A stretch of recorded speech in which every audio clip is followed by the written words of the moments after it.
This is a Howard TV original production.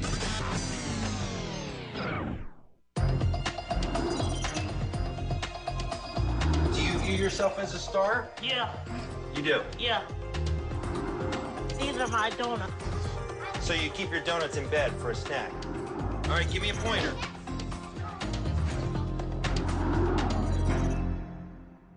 I feel like blowing my mind up. It's a quote that's sure to echo on in radio eternity, and it's just one of many in an ever-growing list of legendary lines from one Wendy Pack.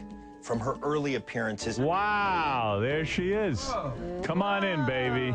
To her classic calls with Howard. While you were walking and trick-or-treating, you made a duty in your Freddy Krueger costume. Yes. Right, and there were fecal matter in there. Yes. Right. To her passionate presence during monumental show moments.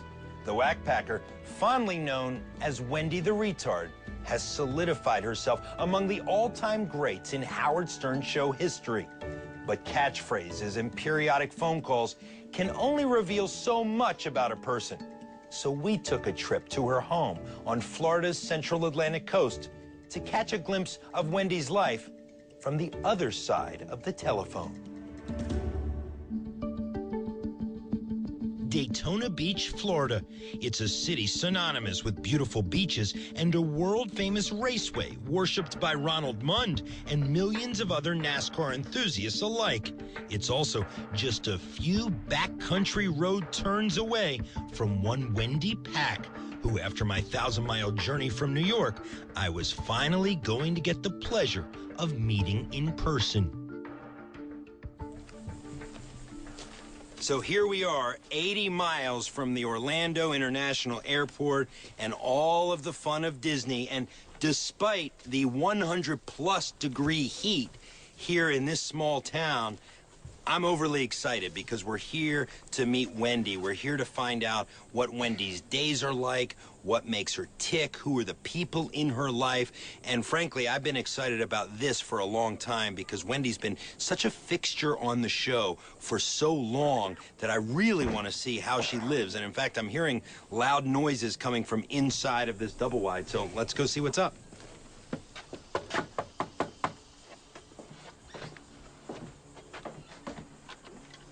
You must be Wendy. Yes. I'm John Lieberman. Hi. Nice to meet you. Nice How to you meet doing? Fine. I've heard so much about you. Yeah. Can I come in? Yes.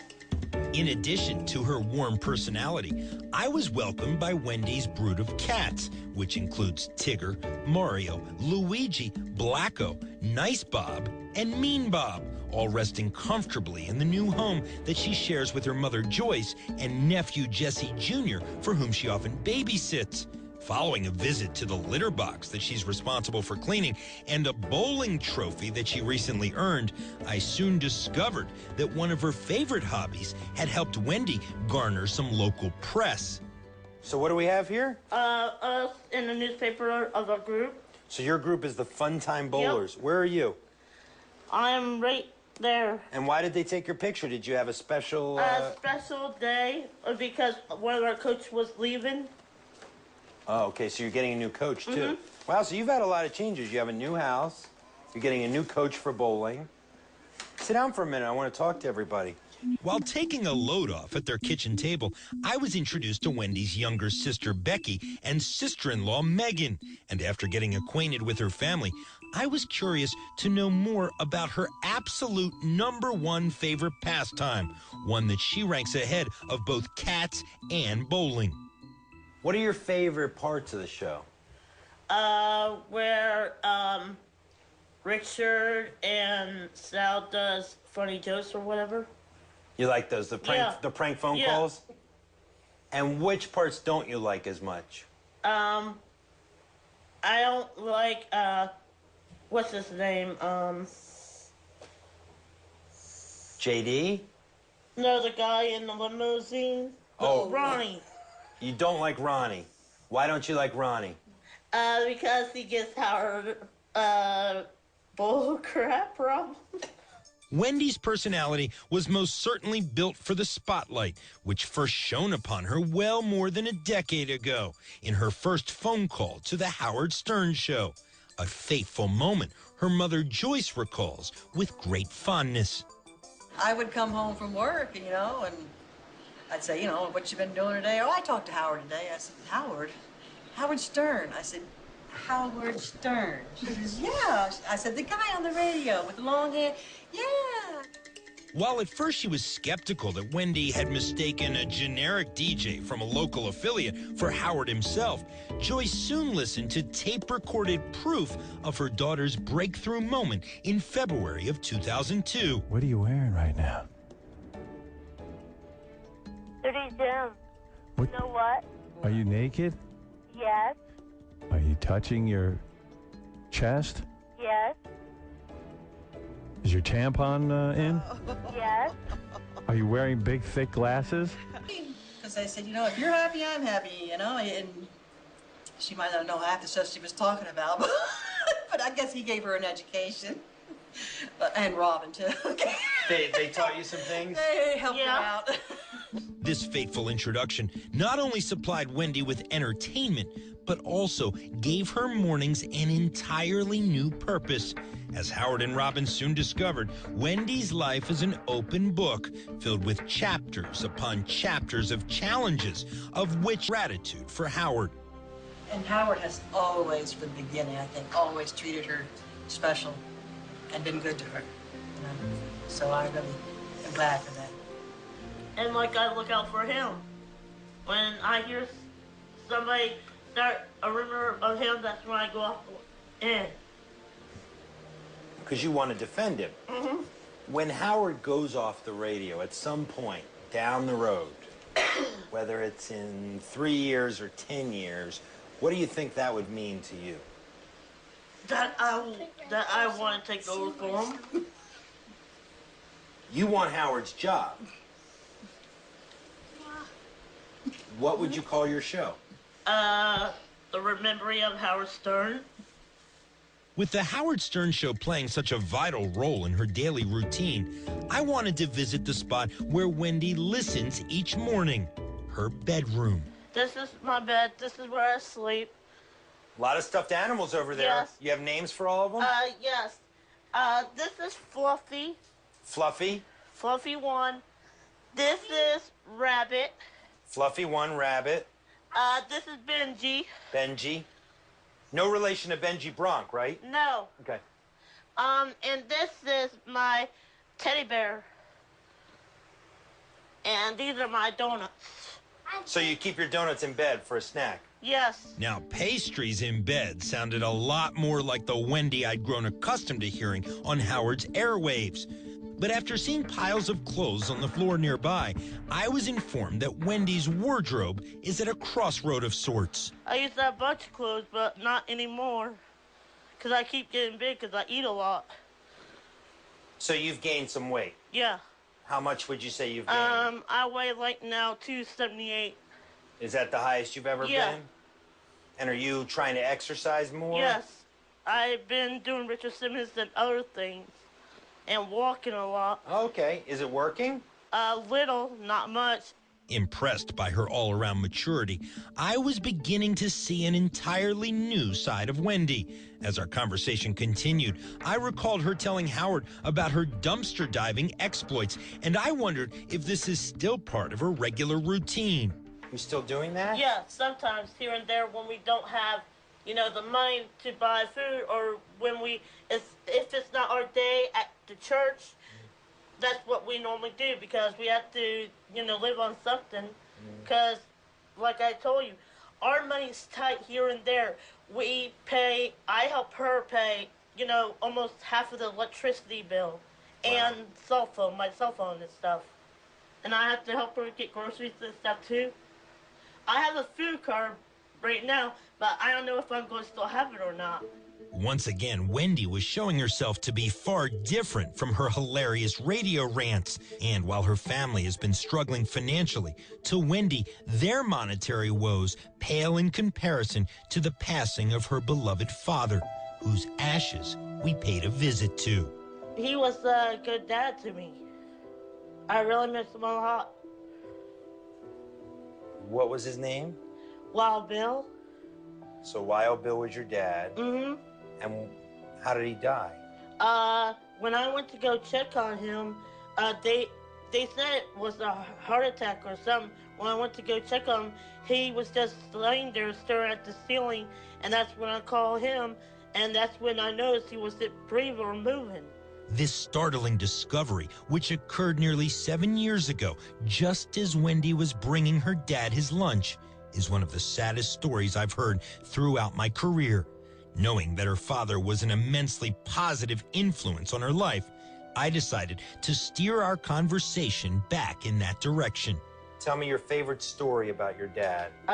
Where he used to take us camping and stuff in the back of the woods.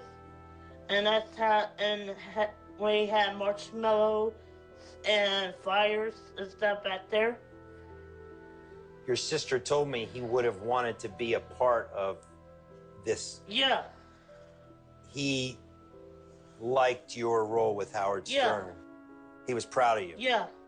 With a loving family behind her, it was clear to me why, despite a list of obstacles stacking higher than her laundry pile, Wendy's personality remained anchored in heartfelt determination. And as the tour continued out back toward their private lake, Wendy, like a modern-day Ponce de Leon, helped lead us through what seemed like an endless, overgrown Florida terrain. But before long, the trees parted, revealing a rural oasis that provides Wendy and her family with some sweet relief from the sweltering summer heat. This is a beautiful lake. Do we know the name of it? Yeah. Our lake? It's our lake. We own it. I mean, it's on our property. So it's your lake? Yeah. So you can name it right now. What do you want to name it? Howard Lake. So this is Howard Lake now Yes. from here on out? Yes. He had no idea of it. How much is this lake going to cost him? Probably $1 million. Okay. We'll tell him. This is very nice, though. As I stood among the tree-lined tranquility of Howard Lake, I noticed an interesting contraption hanging from the trees. A hunting station of sorts used by Wendy and her siblings to skin hogs and deer before turning them into a tasty homemade supper. We do mostly eat Bambi burgers, and we don't find any other thing. Deer? Yeah. You call them Bambi burgers? Yes. Is that just what your family calls them, or do people? No, that's what we call them. Oh, okay. After getting to know Wendy at home, I wanted to accompany her to a place she visits every Saturday, Ormond Lanes in nearby Ormond Beach. Upon arrival, we quickly got our competitive juices flowing over heated games of air hockey. You're pretty good at this. Oh, ho, ho! And Pop-A-Shot. Oh, there you go. Come on. The time's going, and the balls aren't coming. Oh, come on.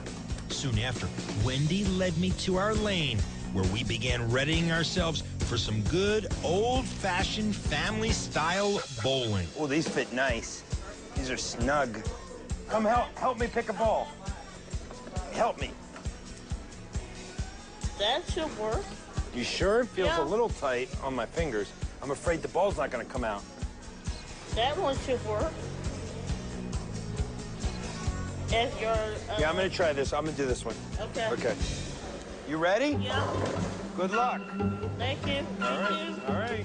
Wendy still needed to shake off some rust, especially since we weren't using her self-proclaimed lucky lane. That would be lucky lane number 36. Before long, it was my turn to shine. See what I'm going to do here. These are no duck pin balls, I'll tell you that. It has been years since I tested my sports skills against the oil-slicked lanes. And while I enjoyed some early success, as the frames mounted, so did Wendy's confidence, leading me to ask my outspoken opponent for some guidance. All right, give me a pointer. You're just gonna point? That's your pointer? It's your turn. You have any advice? Good luck. I don't think you mean that. Yeah? I don't think you do. Right from the first frame, it was evident that despite her playful personality, Wendy is a fierce competitor. And as one of my shots left me in quite the pin placement predicament, I once again looked to my newfound rival for help. How do I hit this shot? Aim for the middle, stand right in the middle and aim for the middle. Stand in the middle and aim for the middle? Aim for the middle. Although it seems like simple advice, I couldn't help but think of it as a rallying cry for Wendy's strong-willed, resolute approach to life. A short while later, I sat down with Joyce to find out more about bowling's positive influence on her daughter. How have you noticed that bowling has changed Wendy's life? She gets to go out, be with her friends, people just like her. She's got, other people to be around. While bowling serves as a spectacular social outlet for Wendy, it's also been a perfect way to quench her thirst for competition, as she regularly bowls in the Special Olympics, where she expects nothing less than a gold medal-worthy effort from herself. Because you believe you're the best. And you want to prove that you're the best to everybody else. Because it served you well so far in your life, right? Yeah. Is that part of your determination to not let anything slow you down? I had to tell myself the next day, keep moving, get up. That's why I asked her if I could go out almost. She won't let me out every day, but, when she leaves, I said, I'm going because I gotta move around. In borrowing a line from her fellow Florida native Tom Petty, Wendy firmly believes that if you don't run, you rust, refusing to let her disability slow her down or detract her from her goals. As the game wore on, Wendy mounted a comeback. Good shot. Whoa! Even deploying one of her superstitious tactics on me. Ow! And as we sat down between frames to examine her fanny pack, I learned that luck is something that Wendy routinely chases. I play the Mega Million, Fantasy 5, Mega Money, Powerball, Lotto, even scratch-offs. I mean, you have dozens of lottery tickets in there. They're no good. I'm still trying to hit the jackpot. So none of those were winners. But the Monopoly from McDonald's... It's just started. I'm already ahead to try and win 20,000. All I just need is one more. So if you get that one more, you win 20,000. Yep. And if you win 20,000, what will you do with it? I would move up to New York and live with, be next to Howard.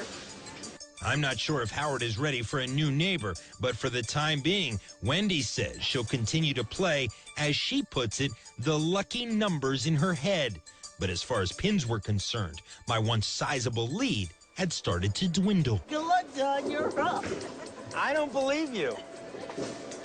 I really don't believe that you mean good luck, especially with how tight this game is. How tight my legs are.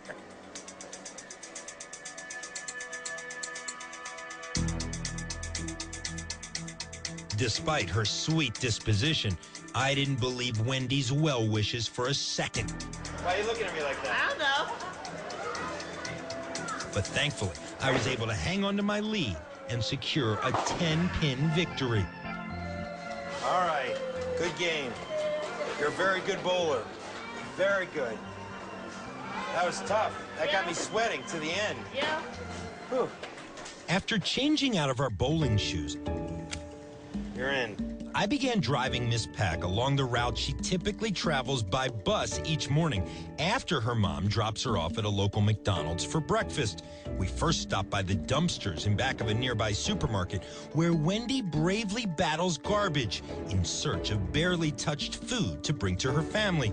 Further on up the road, we encountered the mighty Granada Bridge, a structure that spans the Halifax River and Intracoastal Waterway and connects the mainland to a beach peninsula that Wendy loves to walk along.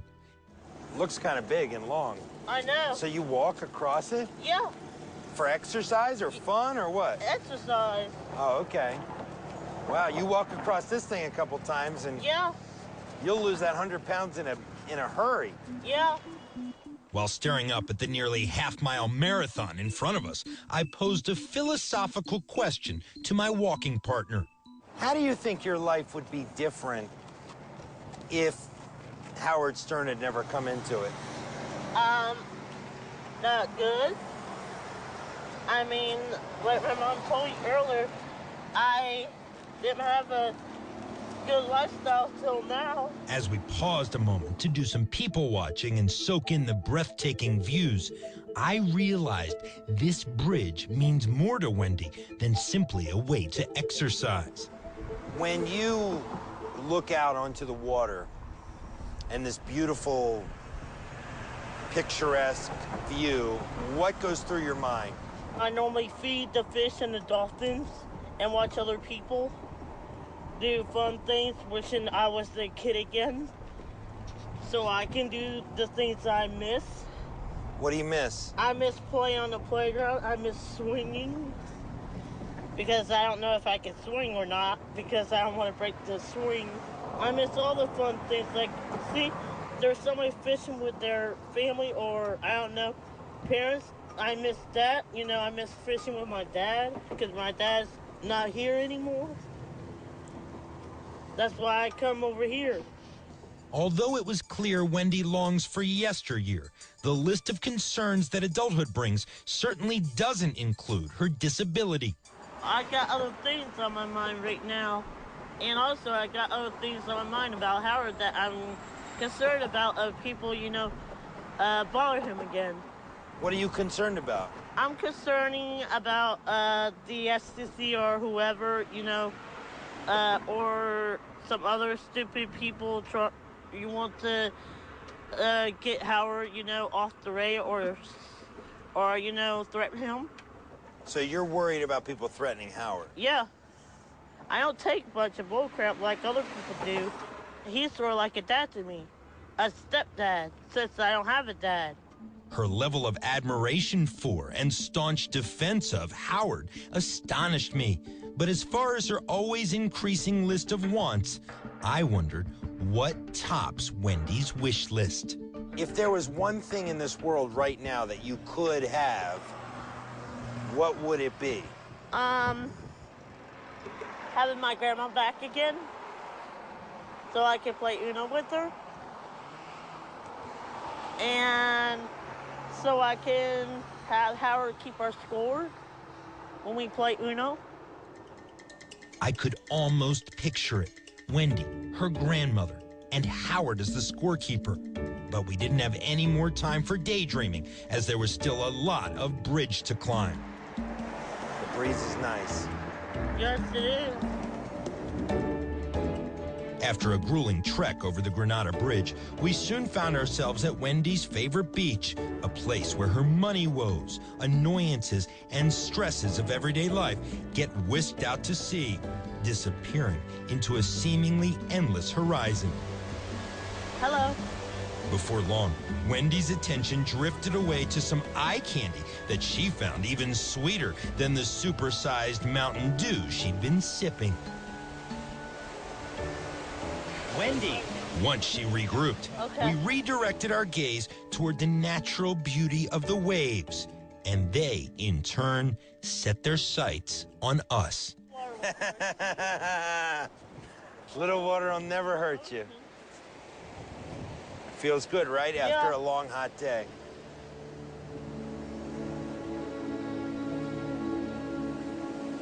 When the Howard Stern Show ends one day, how do you want to be remembered as part of it? By, you know, when I help Howard out as much as I can, like he helps me. As we parted ways, I immediately began reflecting on my time with Miss Pack, from her cat-filled home to her beloved bowling alley, and finally, the Wendy-inspired walkabout that led us to these heavenly shores. Through it all, I witnessed everything that I thought I knew about Wendy get flipped on its head. In our time together, I discovered someone sweet, not selfish, good-natured rather than greedy, and a woman who's more strong-minded than she is silly. And wherever Wendy's journey takes her to next, I'm certain of one thing: her heart will surely lead the way. I'm John Lieberman.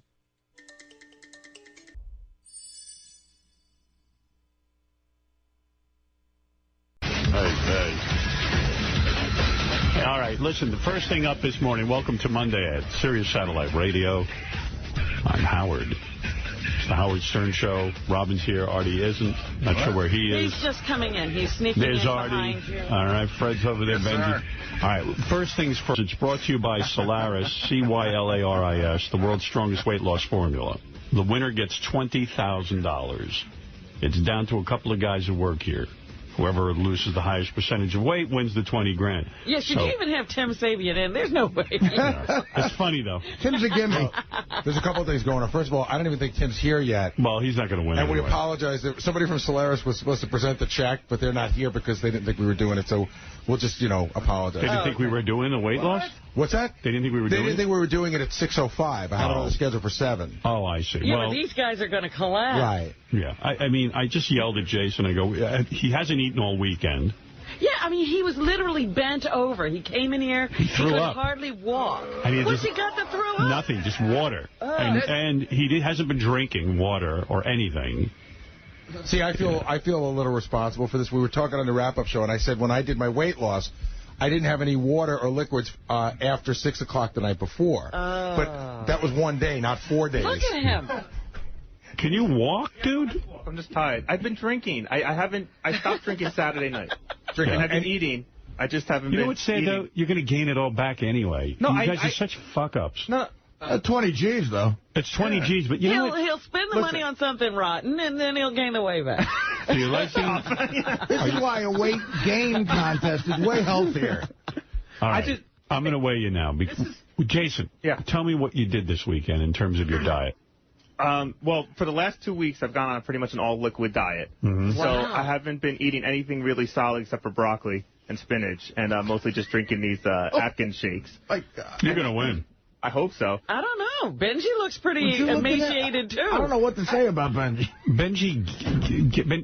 Somebody just collapsed? That's JD. Pretty easy. JD wasn't even in the contest. He's falling over. You guys, you mix it. I haven't eaten for like 7 days. I fasted. It's not a big deal. It's to you, it's not a big deal. You look horrible. And you know honestly, what? you're pasty you white. You always say that. You always. Yeah, and listen to him talk. He sounds like he's a Death Star.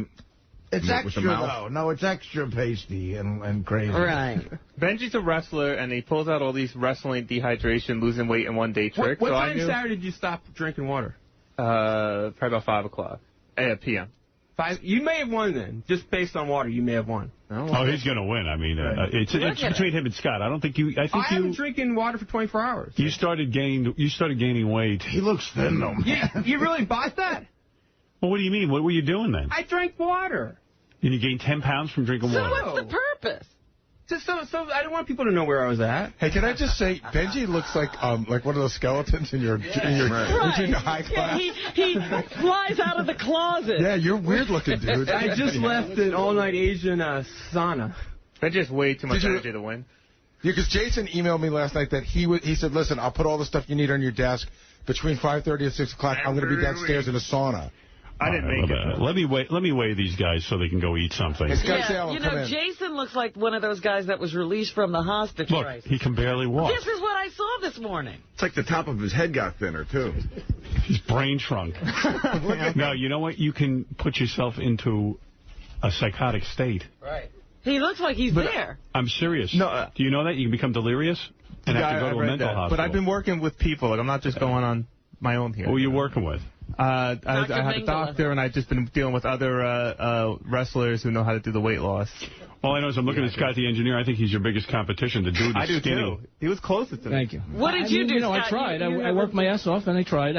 I fasted also this whole week. Oh. You did? I did the master cleanse, Robin. Oh, good for you. Where'd Benji go? Let's see how it does you. Benji can't get over there. But Benji, get over there and let's do this. But I feel fine. I didn't deprive myself of nutrients. I mean, I'm fine. Wow. Did you eat anything over the weekend? Nothing? No. Right. Oh, my God. He'll gain it right back, too. No. I did the whole diet healthy. I mean, I did, the proper way to do it, exercise and proper food. I mean, Phelan looks like he lost some weight, too, Brian Phelan. Yeah, I didn't go crazy like these guys. I don't think you have a chance. I went to Cinco de Mayo. Are you able to stand there? Jason, you're able to stand? Yeah, no, I'm good. I swear. You're all Auschwitz creepy. All right, Benji, can you get over there and not drag this out? Do they all have food waiting for them outside? I'm looking for... What? Come on, dude. I said I want to get... for all the stuff I weighed in on. Oh, my God. I knew it. What did you do? You shaved your head? Wait a minute. Hold on. Illegal. You can't have him in the contest. He wrote rules yesterday. Did you see his rules? You got to be the same...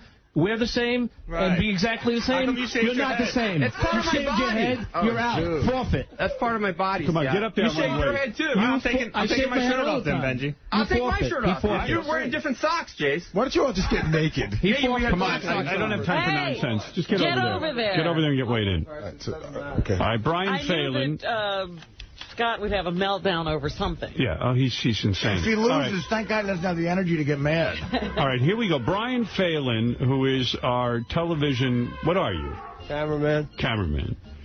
He weighed originally 243. He lost 2 pounds last week. Yep. And, What's the secret of the mile this week? That was a good idea. Yeah, what the hell? All right, your total weight loss has been 26 pounds. Last week you weighed 217. Let's see what your final weight is. Maybe you'll win. Let's see. Yeah. 217. Same thing. 217. You didn't even lose a fucking pound. Not this week. Way to end the contest. I'm not dying, though. That's worth. Way to go out with a fizzle. How dare you put Cinco de Mayo in the middle of his weight loss contest? All right, so you're in the lead right now as we do the final weigh. And, you know. All right. 10%. 10%? All right, good luck, Jason. What's with you Irishmen? One day of insane drinking isn't enough? St. Patty's Day isn't enough? Look who's talking. You knew there was 20 grand and you were out drinking? Yeah, well, I knew I had to lose 25 pounds to beat Jason. So I was like, I'm not going to do it in a week. Right. Cinco de Mayo. Yeah, so. You know what's funny? Brian's the guy who begged us. Cinco is the right thing to say. Brian is the guy who begged us to be in this contest and then really didn't even fucking put out. It's not like missing Christmas Eve with your grandparents. I lost 25 pounds. That's something. That is good. You're right. Something. Right, Artie? How much you weigh now? Yeah, well, you'll have the 30 on to the next. Let me see.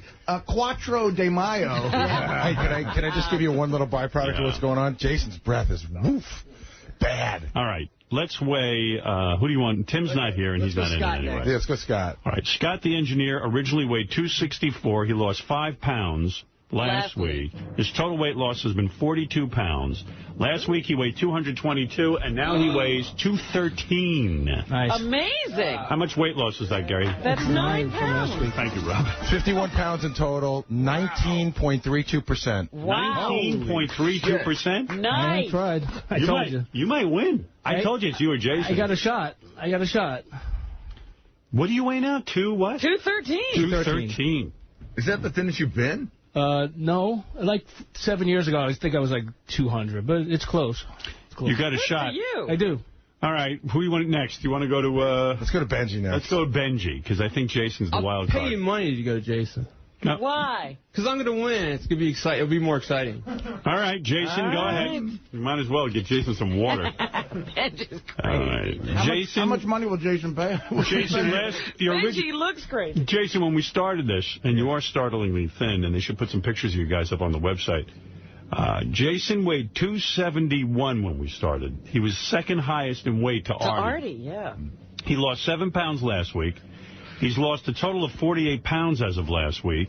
He weighed 223 last week, and now he weighs, this is unfucking real. This guy's like, he now weighs 212. Oh, my God. That's a total weight loss of 59 pounds and 21.77%. Wow.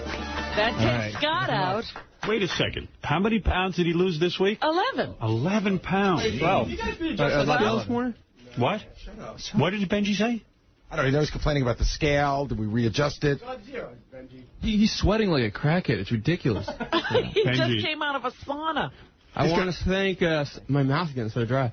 Solaris, weightloss.com. You think you're going to beat Jason? There's no way. Unless you guys change the scale around at all. Yeah, that's what we did. Scott, pretty close. You had 19%. You put my socks back on. Are you disappointed, Scott? That you put a lot of work in. A little disappointed. I mean, I couldn't kill myself like him. I'm a lot older than he is, but I'm satisfied. I worked hard. The money would have been nice. The health is more important. So I'm glad that something kicked my ass to lose this weight. And didn't I predict that you are such a mush that you would come in second place? I knew that was going to happen. Yeah, it could be second or third. That's We don't know yet. No, it'll be second. That's because that's Scott's M.O. Are you upset that the $2,500 from me, you didn't take the $2,500 from me in week 2? That's what I'm really pissed off about. No, not at all. Benji, come here a second. Eric Morrison from SolarisWeightLoss.com, my parents. Well, wait till you get weighed in. Especially you, Howard. Thanks. Howard, look at his face. Benji, He looks crazy. It's all sweating and disgusting. How come you're sweating? Because I was just in a sauna. You guys always say I'm sweating, and now I'm sweating because of... You know what? That wet may take you up a pound or two. All right, Benji claims that he's going to pull this one out. Let me give you your stats first. Benji weighed 267 when we started.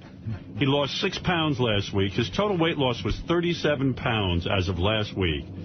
His current weight was 230. His weight as of last week. Let's see what his current weight is. 230.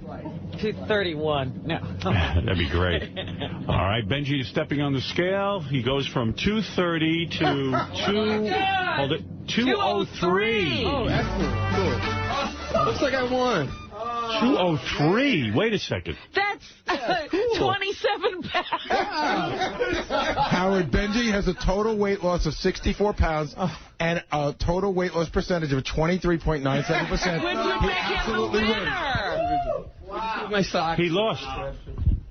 No, he won. I mean, he won. I'm saying Jason lost. I can't believe it. Oh, that sucks. But you lost weight. Good job, man. Why don't you punch it, but you don't have any energy? Solaris. I was doing so well, I had to hide it. Wow. I think Tim might win, though. Let's wait. This is crazy. 23 pounds in a week? My money would have been on the big tons of energy. He lost 27 pounds. Wait, everyone is for some reason talking over each other today. What are you saying? Fasting is so easy. It's so simple. And that's in addition. The Solaris does kick ass. So. You lost 23 pounds 27. in 1 week. 27. I hid some along the way when you were saying, like, I don't know what you're doing. I didn't want them to know where I was at. But how can you hide it? You drink water. You gained 10 pounds of water. Probably not that much, but you can drink easily 5 pounds. Wow. Jason, how are you feeling right now? What's a good move? I don't know how Benji lost 27 pounds in a week. But, you know, I know I didn't lose from lack of... I don't regret that I could have done something more. I don't know what else I could have done. I have no idea what Benji did. Congratulations to him, I guess. Benji's crazy. Whatever. You're crazy. He looks like a crazy man. He's acting like a crazy man. You knew you were going to win, didn't you? Well, no. Jason, like, Scott made a fatal error to some extent. Jason did also, not as much as Scott. What do you mean? What was the fatal error? They didn't do as well as me. Oh, Benji? That was my error. What was the error? That was my error. If they had fasted maybe a little earlier, if they'd done the Solaris, for sure.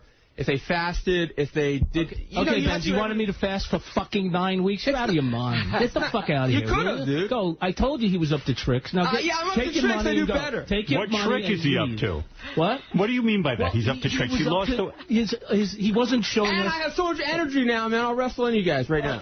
Fuck you, Benji. You want to wrestle? Hey. I knew it. Come on. He would get crazy. Hey, what do you... What? Come on. Wrestle an old man. Come on. Hungry. Come on. Scott, what's going on here? Do you really think he did something wrong? I didn't do anything wrong. I didn't say he did something wrong. He was up to tricks. Yeah. I like these guys better like this. Let's keep them this way. Howard, Benji's started a fist fight. Yeah, I did something fatal. I lost 50 pounds. That's fatal. Benji's like one of those. He's almost like a serial killer. Like he's walking around. He's got no water. He can't. Benji's in the Muhammad Ali taunt right now. I like it. Just keep going. You're angry. He's already won, and he's still taunting. I am the weight loss champion of Howard Stern. You look great, bro. Thank you. $20,000 is yours.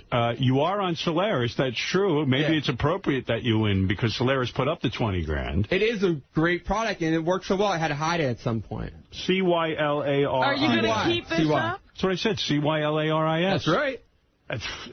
Solaris He's lost his mind. SolarisWeightLoss.com. I don't know what happened. I thought Jason or Scott were the shoo-ins. Jason, you said was a lock last week. I'm just going to have to find out how you could have lost 27 pounds. If I wish I knew, I would have done it. Trust me. There was almost nothing I would have done this weekend. Well, think about it. You drank a ton of water You didn't right drink before. for the last, you say since 5. Were you doing ice at all? No. You did no sips The at only all? thing I did was I put water in my mouth and spit it out. Okay. Did you sauna or work out at all? I sauna'd and worked out. Worked out. You did your best, man. I walked up from I walked up from Lower Manhattan. You really stopped at 5 o'clock on Saturday? I think so. 6 o'clock. I don't remember the exact time. It was Saturday before I went to bed. Oh wait, no, I stopped 3 in the morning Saturday night, like going into Sunday on water. I've been up since 2 o'clock. I got off at Christopher Street downtown in my sauna suit, and I walked up the city this morning. Christopher Street? You could have caught AIDS on Christopher Street and really won. I think I almost did. Are you sick from this? No, I'm okay. I didn't start feeling really bad until last night, and then after the walk this morning, I think I got out the last of the water that was in me. Yeah, you threw up? Yeah, I threw up. I don't know what happened. Come on, Scott, come on! Come on, old man. What are you, an asshole? It was disgusting. It was just like, it looked like egg drop soup I was throwing up. It was just like this yellow cookie stuff. Well, go eat something. Did you throw up on purpose? Or? No, I was making copies, and I got nauseous and ran to the bathroom. What is it, Benji? No, I also did, what are they called? Colonics. You shit a lot? Yeah, and they all talk about Robin. Like, she's like the queen of it, and they all know about it. They know that she's been there, and she's had like the best colonics ever. Oh, get out of here. I swear to God. You're drunk from hunger. What's that? You're drunk from What hunger. is he even saying? I don't know. He's talking about colonics and me being the queen of it, and everybody who gave him a colonic knew me. Everyone at the colonic place, I told him, like, I was working for the show. I told him in a contest. And they all know Robin. They all know, I guess she used to do colonics, and that she had the best, most incredible colonics ever. They said that. You could talk to, I have numbers of all the colonics. Because she got so much crap out of her. But the way she, I don't know, you're just one of the best colonic people ever. Why is she the best? Because of what came out of her? What she comes out, how she does it, everything. Weren't you any good? I was horrible. Did they get any crayons out of you? They couldn't fit it into me. I remember they liked Robin because, like, she would pass very interesting things. Didn't you pass a carrot once and they all applauded? Tons of carrots. They brought people in to see it. They found a rookie Mickey Mantle in my Uncle Frank. They get excited about what comes out of you. Well, that's why they're in that business. Good for you, Rob. Today is like, it's almost like we gave our entire staff crystal meth. You know? Yeah. All right, boys. Well, maybe you should just go eat something. Congratulations, Benji. I'm sure Solaris will present you with the check. I did it early because you guys look like you're going to pass out. Hey, guys, I got $5 grand for the guy who can gain the most weight by 11. For real? Is that right? He'll hurt himself. Hey, Scott, Jason, Brian, you guys look great. You did great. But you didn't win. Sorry. Are you angry, Scott? No, I'm not angry. I knew he was up. I knew from the first day he was up to something. I said it the first day. Oh, really? Then you say you just say that for mind games and stuff. No, is that a mind game also? What? You're up to playing with your fucking weight and not showing us the true. We were playing honestly. Totally allowed, though. You're like those guys that lose on Survivor and say, like, I didn't, I fucked up and I should have done something. I didn't fuck up. I mean, I lost as much as I could. You did fuck up, man. No, Yes, you did. I lost 50 pounds. You could have done it, Scott. You could have won. I did the calculations. You could have won, Scott. Okay. All right. Jason. He's so proud of himself. I can't believe you lost. He's crushed. I know it, Howard. I've had private conversations with him. He was banking on it. Jason is a handsome guy, and Jason was obese. Oh, don't taunt him. He's not obese anymore. I mean, Scott doesn't have that, unfortunately. But Jason, you're good looking. You have looks. Thank you, baby. I'm obviously really disappointed that I lost, but I'm not angry at Benji. I went in assuming that 10-pound weight gain he did was bullshit and that he somehow faked it. So I was trying to lose even more than that. He said he didn't fake anything. What are you talking about? He did. He said he drank water before each weigh-in to hide his true weight. So I just went off that. Right. That's what my Benji, take off your shirt. Let me see if you actually look like you're in shape. I don't want to be naked. Do we have any before? Naked? He's got rashes, too. Yeah, you guys will do this whole thing again where I'm disgusting. He like lost weight, but he's got like tons of hanging skin. No, I don't. I don't have hanging skin. Benji, the you're disgusting bit is my favorite long-running bit on the show. Sorry. Let me see. Pick up your shirt again. I got to see that. That's amazing. Step out. Oh. Look at it. What are you going to do with all that extra? You're going to gain it back. I really don't. I have more late. I have about another 50 to lose. That's stretch marks. Can I have one of your waters? Yeah. Nice, man. All right, well, there it is, Robin. All right, boys, congratulations to Benji and Jason, Scott, and Brian. Good job. Yeah, congratulations to all of them for losing weight. Brian couldn't give up a few quesadillas on Cinco. But it wouldn't have helped. It wouldn't have helped with those. I hope to be fasted and shit. I didn't realize what these guys were doing. Yeah, I mean, out of all these guys, I got to say, Brian Phelan's the biggest mystery to me. Why did you even beg us to be in this? You know, Benji psyched me out right off the bat, so I didn't try as hard. And then the last week when I did the math, I was like, there's no way I'm going to be able to lose 30 pounds in a week. So no, Benji did it. No, I don't. Benji Svengali'd you from week one. He got into his head. So that's crazy. Something's up with him, man. He's speeding out. Look at it, like he's twitching and he's got. Listen, I I've been fasting, what people would call a fast, for 10 days. I've been strictly fasting for 7 days. I've been water fasting for the last 7 days. I don't think this is a drug-free for the last 24 hours. Anyway. Someone could have smoked crack. He's got like the twitch in his mouth, and he's like, you know, his lips he's all speeding out. His lips are all chapped and cracked. Test on me. I'd be happy to undergo one. That's all right. I'm just saying. He was afraid the drugs would make him lose weight. All right. But that's accusing. It's basically, if I say you looked herped out, I mean, implies you have herpes and stuff. If you say herped out, you look herped out. You look sped out, man. Come on. How's the meth? Drug test me. It's really not right to do that. Well, it's an amazing It was shocking when he took off his hat. You know, like he's kept that hat on the whole time. And he took off the hat and his head was completely shaved. But he keeps the hat on. I waited. At the most, hair is like an ounce. And that just gave me... I did suck some ice during the day yesterday. Yeah. It gave me that Well, you kept the hat on. Why not just weigh in initially without the hat and not shave your head? A long time ago, a guy on the show told me it was a real cool move to wear the hat. It looked better. Joey Boots, you're on the air on Long Island. Hey, Howard. Hey, check it out. Don't ask me how he did it. Just like, David Blaine does tricks, and you know how he does it. But my spidey senses are telling me there's shenanigans afoot here with Benji. Your spidey senses. What? What could he possibly have done? There's no shenanigans. That's what I said. Like, I can't explain how he did it, just like I can't explain the David Blaine trick, but he does it anyway. I think Steve Langford should look into this, get a hold of some professionals, find out if it's... He told you what he did. He didn't eat and he didn't drink anything. Blaine's a great example. He fasts for 7 days. It's not a hard thing to do. I know Jews know how to fast and all that shit. It's true. That does give you some help. Taking out 23 pounds in 1 week. I don't know, man. Look it up on the internet. Seriously, bodybuilders, wrestlers do it all the time. Easily, but it's not easy for me, but I did it. I think you did something dishonest, man. What? What could he have done? Do you have access to the studio at night? Yes. Maybe there's a way you manipulated the scale. I checked my weight over the weekend. I did, but I didn't touch the scale. Nobody manipulates us.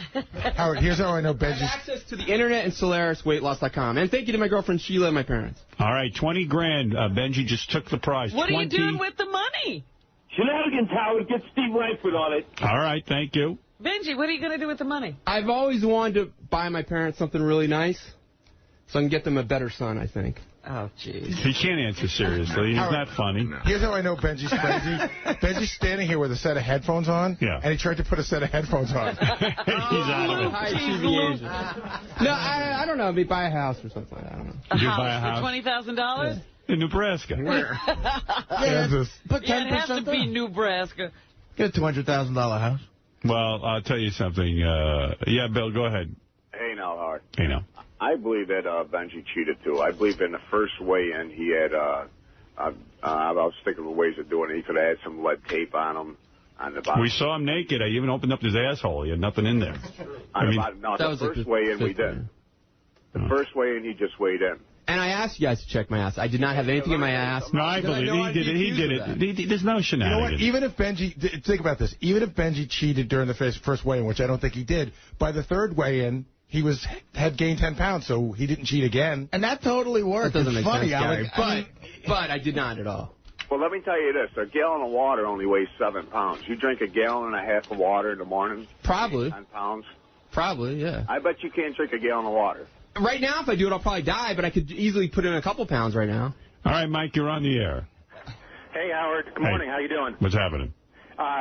Is there anything you can do for Jason? Man, the guy's worked his ass off. Plus, he's got a... That's how life goes, man. He looks like he's going to cry over here. Yeah. He's sleeping. I'm tired. Why don't you go lay down, man? Well, go ahead. Go get some food. Go get some food. Hey, I want to say, you know what? No bullshit. I'll give $1,000 to the guy who can gain the most weight. No, I don't want to even support that. They don't need to go to another... Look at this. Yeah, it's enough. I don't want to seem at all like a sore loser disguise just because of the way he was at the beginning of accusing me of cheating. Because I think everyone did phenomenal. I hate being accused of things. All right. Well, Jason, why don't you leave right now and go eat? Okay, cool, thanks. He can't walk. I know. It's really fast that long. Do not eat immediately, seriously. No, I just want something to drink. I got some water. I'm going to go get some Gatorade. Dude, have some Hawaiian Punch. Congratulations. You have to tell me about 27 pounds. Thanks, how you man. did that, man. That's crazy. All right, Jason. Congratulations, Buck. Thank you. Hey, Howard. Poor Jason. Jason, have some Hawaiian Punch. Hawaiian Punch. Get Pedialyte. What do you need, sugar? Well, Artie's an expert on gaining weight back. Yeah, take Hawaiian Punch. You see him walk out of here? He's walking sideways. I He's know. like, He's It's mostly hallucinating. psychological right now for him. He's nuts. Could that be permanent damage on your brain? That's how that girl in Florida died. Yeah. I mean, I said to him, what are you doing? Girl in Florida died of water intoxication. Is that what you're saying? No. The one that the Congress was debating over, she kept, like, dehydrating herself. Johnny Moe, you're on the air. The one in the Yo, coma. Howard, how you doing? I'm psyched that Benji won. And, you know, a gallon of water weighs 8.5 pounds. I know I could drink a gallon or two waters prior to any weigh, and I think that's what he did. All right, thank you, I did. Derek. I said it. He said that's what he did. Derek, Nobody's under any kind of illusion. Benji said he drank water. Go ahead, Derek. No, Derek? Hello? Hurry up. Come on. If you put J.D. and Will on a scale, I bet they weigh less than Artie. I wonder what Artie would weigh in. That might be true. Where'd you go this weekend, Artie? Miami Beach. Oh, that's Did you right. Well, I stayed at the most incredible hotel I ever stayed at in my life. And I had a great time. Had big omelets and sausages. The restaurant there is great, isn't it? Yes. And great room service overlooking the ocean. Oh, geez, so room service, too. Did you get laid? No. Okay, that's a yes. I'm not always at liberty to say what goes on in my life. You don't have to tell us who. Look at you. Or what? No. What, you get a blowjob? No. Yeah, my omelet blew me. What's going on? Handy? After my show, I tell you, I just had this beautiful room with like a wraparound terrace looking at the ocean. And I said, I want to try to use this room. So I had a little after party in my room for people. And that's the move. Fuck going to a club. Right. Yeah, have your own club. Yeah. And, you know, it's On the scale. Get on the scale. Why are you ruining my weekend? You think you hit 300? Let's see what this weekend cost you. I could possibly have hit 300. I'm looking at you right now. I think you did it. Yeah. I think you hit 300. I mean, because I didn't do anything, you know. Physical? Well, I mean, I didn't do anything to not make me get to 300. Cardio? Were you eating out of control? Not out of control, but I wasn't dying, you know. Let me see. It's all relative. Get on there. Get on. Come on, let's do this. All right, Artie's attempting to hit 300.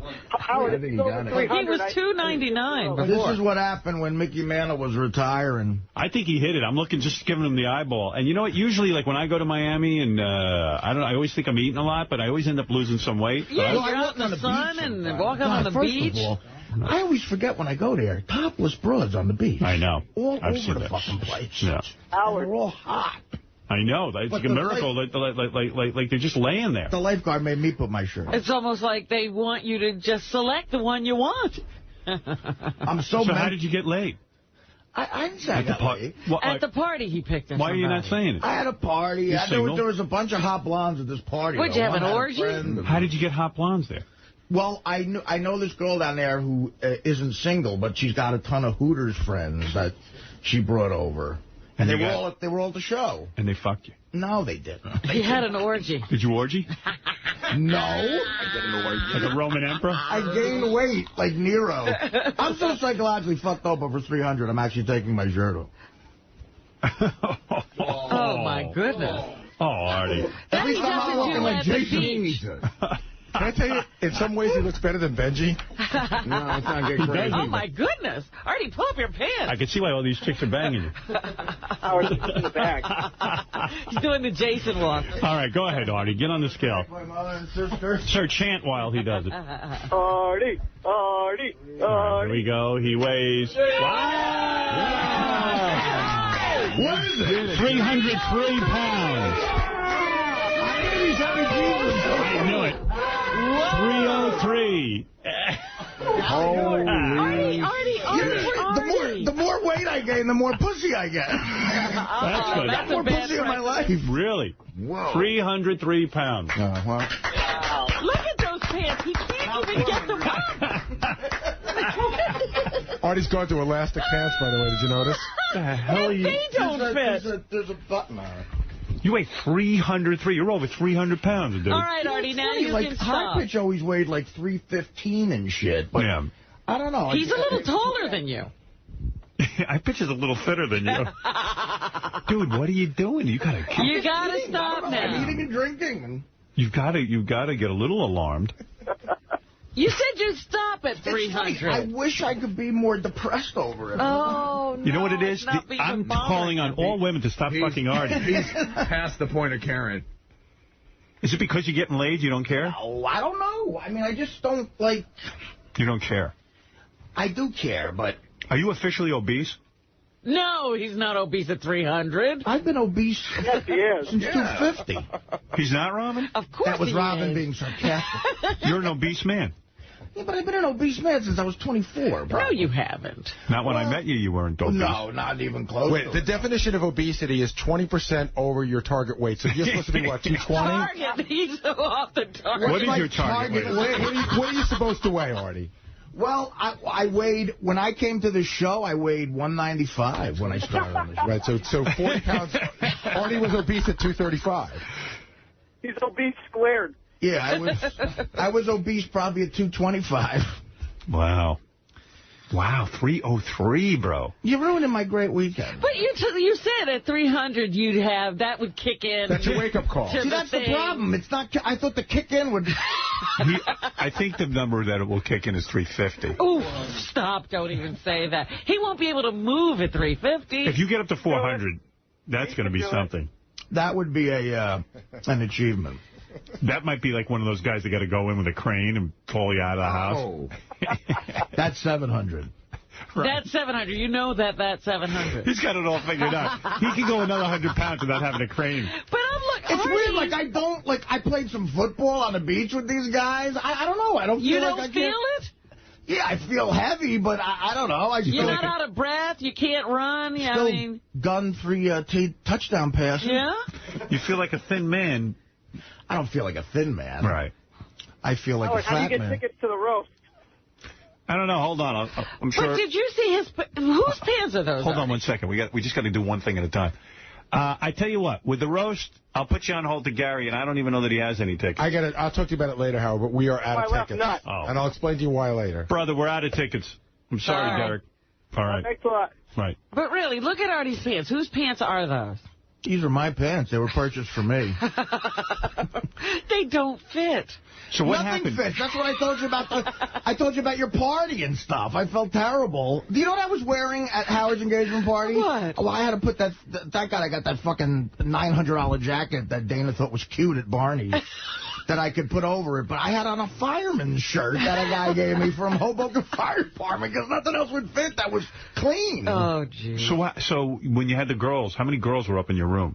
A gaggle? What's a gaggle? About 20. Were there 5? About 5 or 6 or something. You were like Jackie Gleason in Miami. I said he would be, and now he's Jackie's side. What a beautiful theater, that Jackie Gleason theater. Yeah. It's just gorgeous, man. It's like... Now that you weigh 300, do people think you were Jackie Gleason? Like you could just come back from the dead? They know he's dead. They know. Did you wear your suit so you could be like Jackie? I did my favorite joke, though, about him. Which is? That Rosie O'Donnell with long hair makes us see what Jackie Gleason would have looked like as a hippie. You whipped that out for Miami. So after the show, these chicks all come back to the room. How many dudes are in the room? There's a bunch of dudes, too. Yeah. But I didn't get laid, though. You got a blowjob. Nothing happened. Nothing happened. Something happened. What happened? What, you can't say because you got these other chicks? No. What's going on? No, there's no... Why can't you say? Just tell me what the complication is. I'm telling you the truth. You're trying to get tight with some of these other girls. I'm telling you the truth. Nothing happened. There was no complication. Say, I swear on my mother's life, nothing happened. I don't swear on my mother's life. That's just like... Because she would... Not that I care. She wouldn't want to hear it. So, all right. So something happened. Nothing happened. Yeah, he's not telling. Whatever. Swear on the Lord Jesus Christ. I can't do that. Who can you swear on? Who can you swear on so you lie? I don't know. Why are you not saying? In other words, because that chick I met, you want to like keep it pure? No, she's not. There's not a relationship there. There's a commitment. Is there, what, did you bang somebody famous in Miami who doesn't want her name out? Did you get a famous broad? Yes, it was Ricky Martin. Is there a reason why you couldn't tell us if you got laid? There might be a complication, yeah. Is it a married broad? No.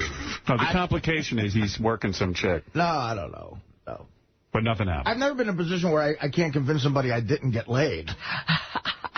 Well, it just seems like something happened. Either you're single or or you're not, Artie? These girls have to know. I finally figured out, what I did do is I finally figured out on the road how to at least get yourself in a position to bang a hot chick. And that is? And for years that eluded me. No, I mean a total private situation that you're in control of after the gig.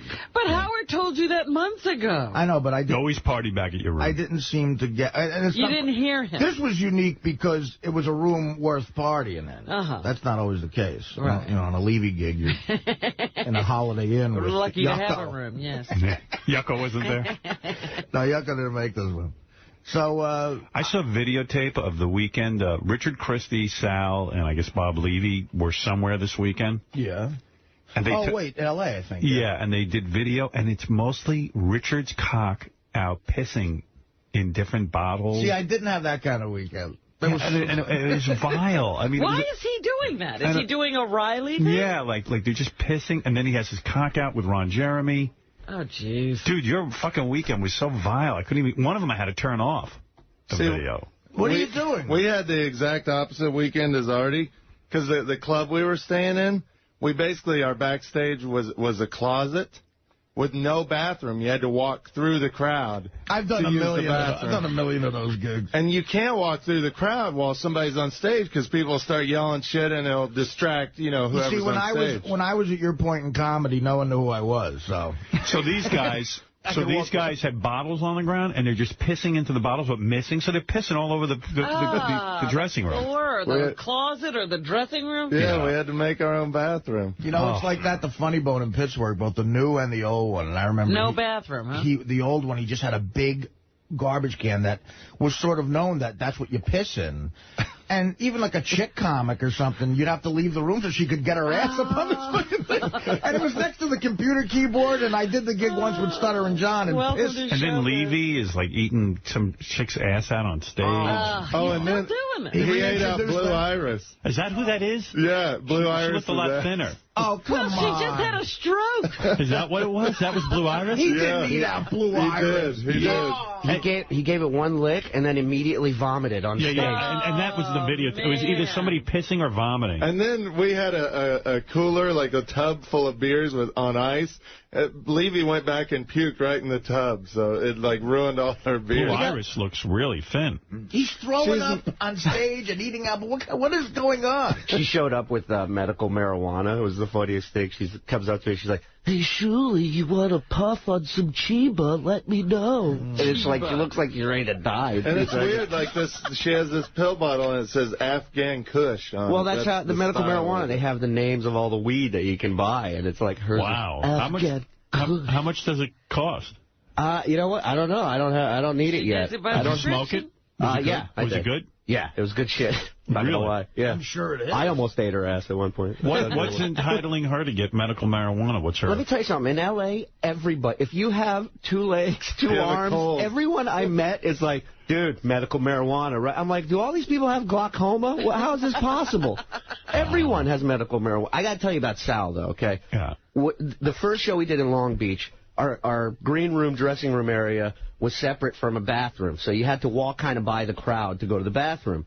We had this guy, Ned, there. He's like 6'8", and it's real easy. You just get behind Ned, you walk to the bathroom, and you go piss, and you come back. Well, Sal doesn't want to break the illusion. His fans... Not just that. He's got to be disgusting. He grabs a thing that has orange juice in it for mixed drinks. He pours it into a different container. It's like a jar.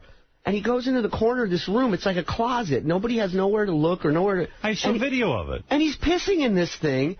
And I tell him, I go, Sal, you got to get rid of this. He goes, I'll get it out at the end of the show. So now I have to sit in this closet with his piss the whole You want to know something, though? It's really vile. I saw it firsthand on videotape, and I'll tell you, it's not even funny. It's like... No, I yell vile. at him. It's disgusting. He goes bad. And he tries to console me by saying, don't worry, it's just beer. I'm like, what's coming out of your cock is just beer. That's supposed to make me feel better. Hey, if that's the case, then he'd be the richest man in America. Yeah, drink it. I don't believe you. Yeah, it's just beer. Oh, it's just, you thank God you elevated, Artie, like you get to play these other gigs because... You'd be in a hotel with piss. I've done a million of those gigs. I know, but I'm saying. See, but these guys don't get it. They're doing shows where it's successful. Like I used to do that with 4 people in the audience, and nobody got no money.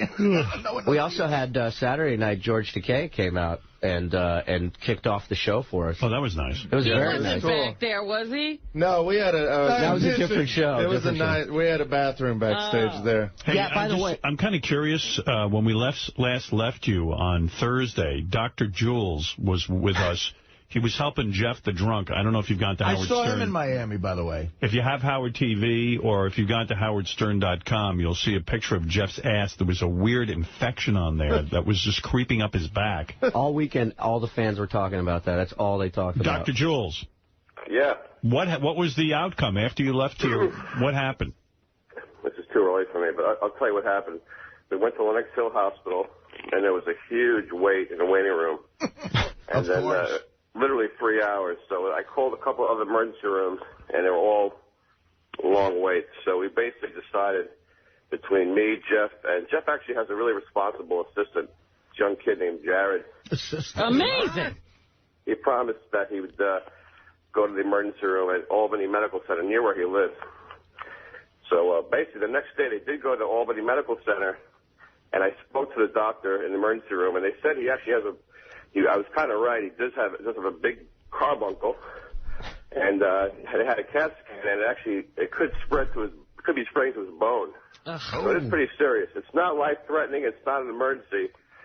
And believe it or not, Jeff left the hospital AMA, which is against medical advice. So he has this stupid birthday show that he needed to do this weekend in Baltimore. But he promised me. And I spoke to him, to Jared this whole weekend, that coming back tonight to Albany, and tomorrow morning they're going straight back to Albany Medical Center, and he's going to be there for a week and a half for, additional tests and, IV antibiotics. So he needs to be admitted, is what you're saying. Oh, yeah. He needs to be admitted, but not emergently, because he has been walking around with this thing for months. But he knows, and I think he's really going to do it. And Jared seems to have a good control over this guy. So I think tomorrow they're going to go and get admitted to Albany Medical Center. Well, thank God he came down here, and thank you, Dr. Jules, because I looked at this thing, and Robin, who was a nurse, has some background in this. She said, that's pretty serious, and as a matter of fact, you say it could spread to his bone, and once an infection like that spreads to your bone. His ass died is what happened. Well, yeah, it's already eaten up. Oh, yeah. It looks painful. Dr. Jules, is that very painful, what he has? That's the one thing that was weird, is that something like that should have been more painful, and he really was not complaining of pain. Usually people come into the office with something half that bad, and they can't even sit on their butt. They're, suspended over the chair because they can't put any pressure. He doesn't, it's painful, but it's not that painful, so that was a little weird about it. Was he ossified drunk the whole time? Yeah, but he also seemed a little attached to it. He was like, don't look at it. It's mine. I talked to him downstairs for the news, and he seemed really nervous about hospitals and just doctors, because I think he hasn't been in so long, and he hasn't had a checkup, that he's afraid of all the shit they're going to find, Well, better they find it. Absolutely. You know the way you got attached to that girl that was handcuffed to him? Yeah. my carbuncle was my friend. That's what that's called, a carbuncle? Yeah. He actually has something worse than a carbuncle, because I think the CAT scan showed it actually has spread to the bone, and that's called osteomyelitis. When you have the infection spreading to the bone, and that could be serious. He may need the bone graft, or they have to do, I think, an additional MRI, which shows more detail. Yeah, they're not sure about that yet, huh? Yeah, but they do agree that it's not an emergency in terms he has to be treated yesterday, but definitely in the next week or so he needs to be treated. He's going to go to the hospital tomorrow. It sounds like, and I'm not a medical professional, if you're going to put it in terms, I guess it sounds like he may be very gross. Yeah. Disgusting is what they call it. He's disgusting. Is there a better word for comedy than carbuncle? No. I was thinking if he starts a band, he could be Sweaty Jeff and the Carbuncles. I mean, he could potentially die if he doesn't treat this, because it's going to the bone. Well, yeah, he could get a blood infection if this keeps going. It's weird. In practice, you see a lot of patients like this who totally don't like doctors. They don't like going to hospitals. And sometimes these people outlive everybody. It's just kind of weird. And you have these other patients who do everything they can to take care of themselves. They eat right. And they die. And they drop dead unexpectedly. Hey, Jeff. Yo. Are you on the way to the hospital? I'm on my way back home right now. Good, because according to the doctor, you better get the fuck in there. You could be dead in a week. I'm going in tomorrow, okay? He's still in Baltimore. Ask him where he is right now. Where are you? I'm leaving Baltimore. Bro, you better go. We left at 6 a.m. All right. You better go. I am. I know you have some fear of hospitals or whatever, but dude, do you hear what he's saying? Dude, I said I was fucking going. Jesus, all right, man. Okay. You know what, Jeff? We should have looked at that a long time ago. You've had it for, what, was it 2 years ago we saw it? At least. 1986. Doesn't it hurt? Yeah. How do you put up with it? I'm just used to it. Yeah. I like it. That's I didn't say I liked it. It's my best drinking buddy. You got to I'll be at Heinz Hall. Heinz is the ketchup. No, well, yeah, Or does John Heinz now have a hall? Well, it's Pittsburgh. I'll be at Heinz Hall in Pittsburgh, Pennsylvania, June 29th. All right. Come on out, Pittsburgh. Heinz is the home. Ticketmaster, I guess. Heinz's home is in Pittsburgh. They are the Heinzes. That's right. Yeah, is that where Heinz ketchup everything is named. They have Heinz Hall. They have Heinz is the name of the football stadium where the Steelers are king, and now they run that town. Absolutely. Right. Beth's brother used to work for Heinz in Pittsburgh. They got a major chunk of that city, it seems.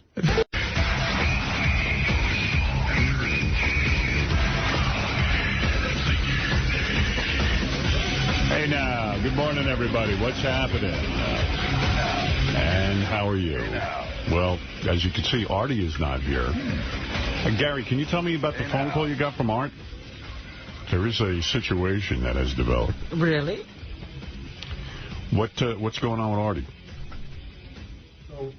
Wait a second. Where's your microphone? How dare you? Go ahead. I guess it was about 10 after 5 this morning. I'm driving in, and the phone rings. Usually it's Sal to tell me he missed his train at Jamaica, but it was Artie, which I was sort of surprised at. And I said, hey, what's up? And he goes, listen, dude. He goes, I got up. It was dark in the house, and I walked into a bookcase or something. And he goes, I hit my eye. He goes, there's blood all over the place. Oh. He goes, I called a cab. I'm on my way to the emergency room, and I'm like, he goes, I guess I'll be in later. I'm like, well, Artie, just go and get it taken care of. Just, call me as soon as everything's done to tell me how you're doing. And he goes, yeah, I don't know what happened, and hopefully the emergency room isn't that full, and I'll talk to you later. That's a pretty good Artie impression.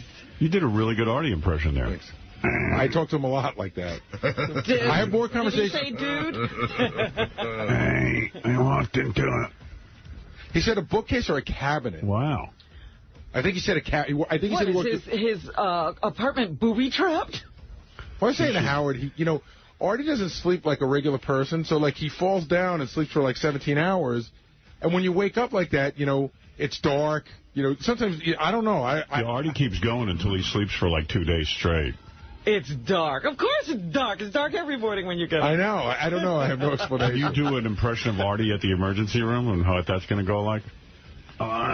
Hey, listen, I hit a bookcase and there's blood all over the place. You could stitch me up. I got to get to work.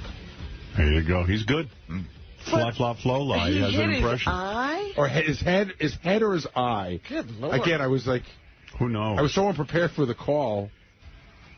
Gary doing the Artie impression almost perfectly. Well, why didn't he just sit in a chair? Because I have no material.